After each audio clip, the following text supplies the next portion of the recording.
ప్రభుత్వంలో ముఖ్యమంత్రిని ఒప్పించి ఇరిగేషన్ మంత్రిని ఒప్పించి 2 సార్లు పిలిపించి ఈ పథకం తీసుకున్నా తప్ప నేను బటన్ నొక్కటానికి కాదు.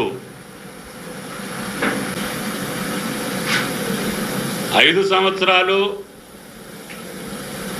దీని మీద దృష్టి పెట్టలేదు. దానివల్ల ఫారెస్ట్ క్లియరెన్స్ లేదు, టన్నెల్స్ లేవు, స్ట్రక్చర్స్ లేవు. 8,000 కోట్లు ఖర్చు అయింది. దీన్ని ఏదో రకంగా పూర్తి చేపియాలి అని చెప్పి నేను ఈ ప్రభుత్వంలో భాగస్వామిని అయ్యా తప్ప నాకు ఎకరం పొలం కూడా ఈ ప్రాజెక్టు కింద లేదు. నేను చేసిన పనే నా ఫిక్సీ. ఆ వంతెన చూస్తే నేను కనపడాలి, రోడ్డు చూస్తే నేను కనపడాలి, నీళ్లు చూస్తే నేను కనపడాలి, ఆ బిల్డింగ్ చూస్తే నేను కనపడాలి తప్ప ఫిక్సీ పెట్టే కార్యకర్తను కూడా నేను ఓదారుస్తా. ఈ జేబులో 100 రూపాయలు ఖర్చు పెట్టవద్దని చెప్పి బతిలాడతా. వాళ్ళ మనసులో మన మాట రావాలి అంతే తప్ప తాత్కాలికమైనటువంటి ప్రచార ఆర్భాటం కోసమో, పేరు కోసమో, క్రెడిట్ కోసమో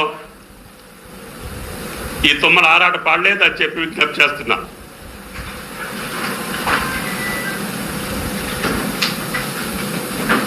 అట్లా అనుకుంటే